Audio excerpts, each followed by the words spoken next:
மேலப்பள்ளூரில் கோவிலில் அம்மன் சிலைகள் உள்பட 200 கிலோ வெண்கலப் பொருட்கள் திருட்டு.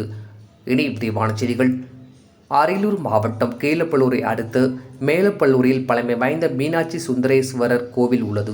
இந்த கோவிலில் தினமும் பூஜைகள் நடைபெறும். மாலையில் பூஜை முடிந்த பின்னர் கோவிலை பூட்டிவிட்டு செல்வது வழக்கம். அதேபோல் நேற்று முன்தினமும் பூஜை முடிந்து கோவிலை பூசாரி முருகானந்தம் பூட்டிவிட்டு சென்றார். நேற்று காலை அவர் கோவிலுக்கு வந்து பார்த்தபோது பூட்டுகள் உடைக்கப்பட்டு கோவில் கதவு திறந்து கிடந்துள்ளது. இதனால் அதிர்ச்சியடைந்த அவர் உள்ளே சென்று பார்த்தபோது வெண்கலத்தால் ஆன மீனாட்சி சிலை, அம்மன் சிலை மற்றும் தாம்பாளம், குத்துவிளக்கு, மணி, துப்பாக்கள் என சுமார் 200 கிலோ வெண்கல பொருட்கள் திருட்டு போனது தெரிய வந்தது. இது குறித்து அரியலூர் ஆலந்துறையார் கோவில் செயல் அலுவலர் சரவணன் கீழப்பள்ளூர் போலீசில் புகார் அளித்தார். அதன் பெயரில் போலீசார் வழக்கு பதிவு செய்து விசாரணை நடத்தி வருகின்றனர். டிஎன் செய்திகளுக்காக அரியலூர் மாவட்ட செய்தியாளர் SP ரவிச்சந்திரன்.